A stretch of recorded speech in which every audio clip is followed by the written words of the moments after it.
So let's go to Islamabad and speak to the political analyst Rasul Bakhsh Rais. Rasul, thank you very much indeed for your time. We have to start with security, given what's happened in Quetta. Of course, it was a very big issue during the elections, but how could any party come up with a solution that has failed Pakistan for decades now? Where do they stand? How can anybody presume to solve a problem quickly is almost impossible. In the long term, it's a huge challenge.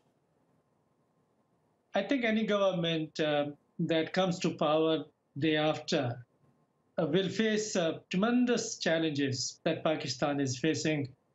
We have accumulated a lot of problems because of corruption, decline of institution, and incompetent leadership for the last 30 years.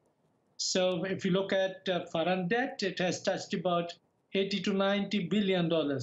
Physical deficit of Pakistan is about 50 to 20 billion.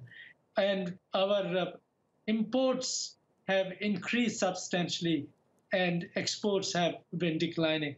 So internally, the question of peace and security and terrorism and incompetence of state institutions, there are a lot of problems.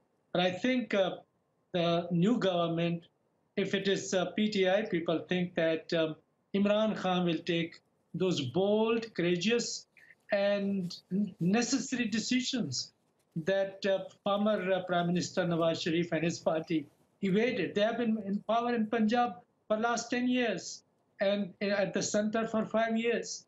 And they have not done very much in addressing the structural problem of Pakistan's economy, society, security. So there is a lot of hope, but then all elections anywhere in the world raise a lot of expectations, a lot of hope.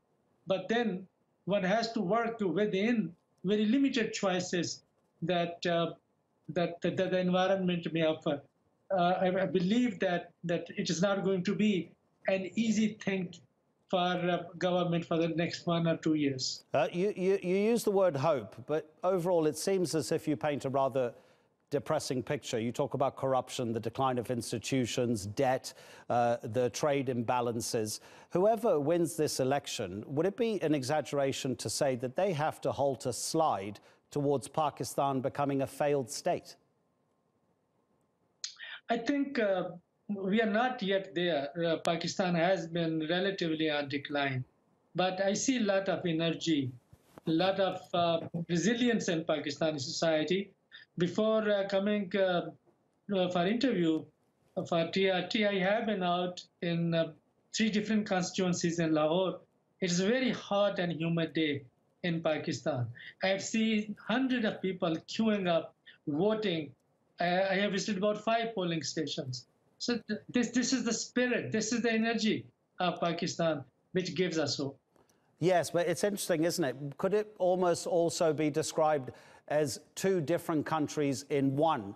The resilience you mention in Pakistan society, the interests of the elite compared to the interests of the working class, they presumably are quite different, because the elite has ruled Pakistan in a certain way ever since independence, and yet the people who don't have anything have continued to not have anything for so long. This is a feudal society, let's remember. This is not a country where most people live in cities and live in brick houses. It's a country where people live in the countryside and which has actually quite a low rate of literacy. Are there 2 different countries in one place? I think there are 2 different countries. You have rightly analyzed Pakistan's situation, but I think there are changes that we need to bring to attention of the outside world, and also we realize that we are changing. The pace of urbanization for the last 20 years has been one of the highest in South Asia. Our cities are expanding. There is rural to urban migration.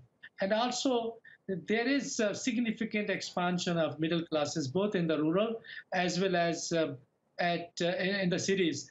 So emergence of PTI, Tehreek-e-Insaf, a justice party in Pakistan led by Imran Khan, is primarily a resistance to the traditional elite that has dominated Pakistan's electoral process and has held power for so long and has used power for enriching themselves and doing very little for the people.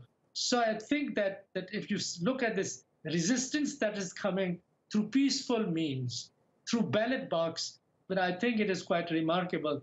We are down, but we are still struggling to climb up. And I think that this election is yet another opportunity for the people of Pakistan to climb up, reclaim the country, and put the country on the rails of progress and prosperity. It is quite possible because whenever we had good governance, and that happened only under military regimes, we had